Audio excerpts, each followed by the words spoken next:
Bonjour, c'est Eric Cordier de JeuxBoost.com. Avant de vous montrer cette étonnante découverte sur l'attentat du World Trade Center, je tiens à préciser, si vous avez des doutes sur ma bonne foi et sur les éléments astronomiques de cette vidéo, car cela vous paraîtra incroyable, que vous pouvez les montrer sans problème à des astronomes. Voilà.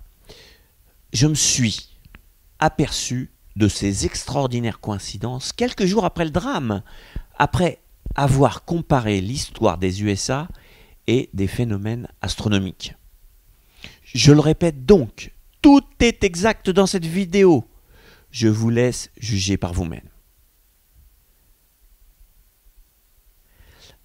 Alors, j'étudie la position des astres par rapport aux événements depuis plus de 30 ans.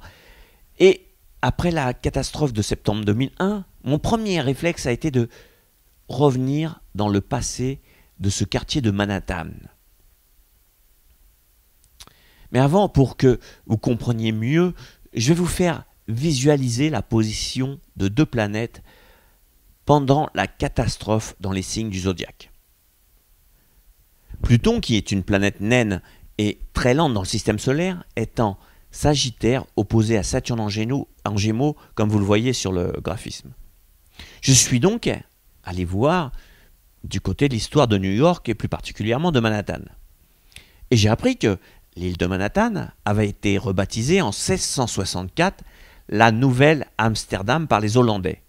Lorsqu'ils l'ont abandonnée au profit des Anglais, ces derniers la rebaptisèrent New York, en l'honneur du duc d'York. Nous pouvons donc partir de cette base datant de 1664. C'est le point de départ de New York. Je vous invite à regarder la position sur Zodiac de Saturne et Pluton en 1664 sur le cercle extérieur. Observez l'inversion des planètes en signes. Pluton est en Gémeaux et Saturne en Sagittaire. La reproduction du cycle à l'identique dans les mêmes signes. Bon, je précise que l'opposition de ces deux planètes dans ces mêmes signes est très rare, puisque déjà Pluton met 248 ans pour faire le tour du zodiaque et revenir dans le même signe. Je précise, puisque j'entends déjà les sceptiques dire oui, mais si ça se reproduit souvent, etc. Enfin bref. Ensuite, le deuxième grand moment de l'histoire de New York, après la désignation du nom de New York, qui comprenait uniquement l'île de Manhattan, est en 1898. L'État a autorisé d'autres municipalités indépendantes de devenir des circonscriptions administratives rattachées à cette ville pour devenir le grand New York que l'on connaît maintenant, comprenant le Bronx, Brooklyn, Queens et Staten Island. C'est donc à partir de 1898 que l'union de certaines villes, que l'on peut qualifier maintenant d'arrondissements, a donné naissance à la plus grande ville des USA et qui est le symbole de la puissante économie américaine. Voici la position des planètes Saturne, Pluton sur le troisième cercle. Toujours en opposition, c'est-à-dire à plus ou moins 10 degrés, dans les mêmes signes qu'en 1664 et en 2001. Pluton en Gémeaux, Saturne en Sagittaire. C'est une extraordinaire coïncidence. À chaque fois que ces planètes se sont retrouvées dans ces signes en opposition, un événement énorme dans l'histoire de New York est survenu.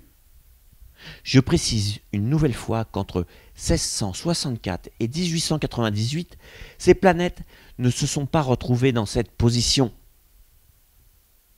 Je résume. Comme vous pouvez le voir, en 1664 et 1898, donc en période de création et de construction de New York, et plus particulièrement Manhattan, qui est le premier quartier de cette ville, Saturne et Pluton se trouvent exactement dans les mêmes signes en opposition. Alors que pour la destruction des deux tours, la position est exactement identique, mais inversée en signes. Je voulais aussi attirer votre attention sur le symbole des signes du Gémeaux et du Sagittaire. Le Gémeaux signifie bien sûr tout ce qui est double, et le Sagittaire représente, entre autres, tout ce qui est voyage, avion, désir d'aventure, etc. Vous allez comprendre avec cette petite animation. Là, vous avez le zodiaque, l'opposition des deux planètes en pointillés rouges. Donc tout ça était dans le ciel pour le 11 septembre 2001. Il n'y a pas besoin de commentaires, c'est parti.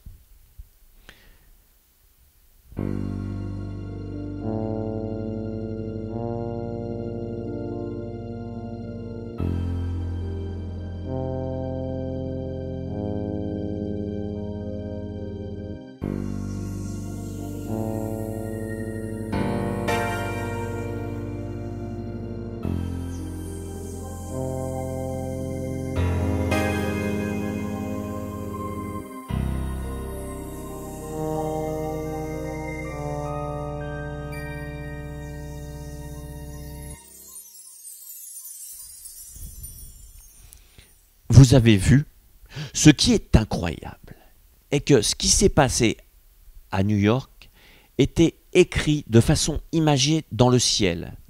Vous pouvez essayer, c'est impossible à reproduire avec d'autres signes. Et surtout, si vous ouvrez un manuel d'astrologie, Saturne signifie la construction et Pluton la destruction. Évidemment, le signe du Gémeaux représenté en haut à gauche représente fabuleusement bien les tours jumelles, que ce soit par son nom, jumeaux jumelles, mais aussi par son graphisme. Je n'ai rien inventé dans cette vidéo. Faites-la analyser par un astronome, il vous confirmera leur véracité. Le hasard dans ce cas est de l'ordre de 1 sur plusieurs milliers. Pour vous donner une idée sur la rareté de cette configuration, la prochaine sera aux alentours de 2736. Donc, évidemment, on sera tous morts depuis longtemps. Mais espérons que d'ici là, on se servira un peu plus des cycles des planètes pour prévenir, ou du moins qu'on nous croira un peu plus. Quand on constate, entre guillemets, ce genre de coïncidence, on sait qu'il existe un destin. La question est de savoir quel sens donner à ce drame. Ou bien, est-ce qu'on nous a mis à disposition des outils dans le ciel pour justement passer un message, comme s'il y avait des choses à faire à certains moments, mais à éviter à d'autres moments. Personne ne peut avoir de certitude. Ce que je sais est que cette théorie cyclique est utilisée par les astrologues depuis très longtemps pour prévoir aussi dans les thèmes personnels. On regarde la position des planètes à votre naissance, on les suit toute votre vie, dans les signes, et on cible les périodes où ça va bouger. Et croyez-moi, quand vous utilisez cette méthode pour suivre votre vie ou celle des autres, tout d'un coup, le sens de la vie apparaît.